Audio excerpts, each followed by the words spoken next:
درنو لیدونکو السلام علیکم.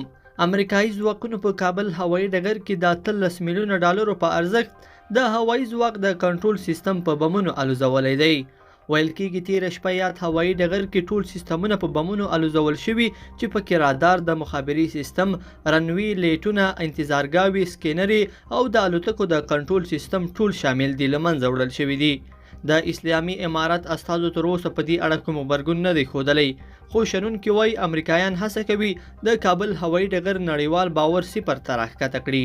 بلخوا اسلامي امارت د عامې روغتیا وزارت اړوند ټولو ښځینه کارکوونکو ته خبرداری ورکړې چې په مرکز او ولایتونو کې خپلو دندو ته په منظمه توګه حاضرې شي.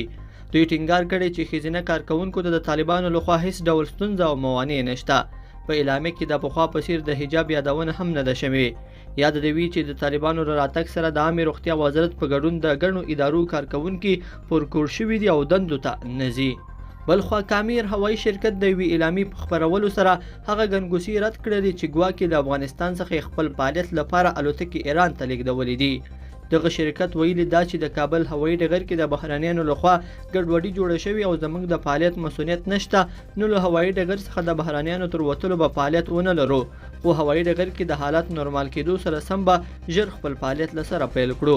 بل لور ته یوې سرچینې دریځ ته وویل چې کابل هوایي ډګر ته د طالبانو یو قطعه هم دننه شوې ده او تمه ده چې دغه هوایي ډګر ټول واک او امنیت په لاس کې واخلي.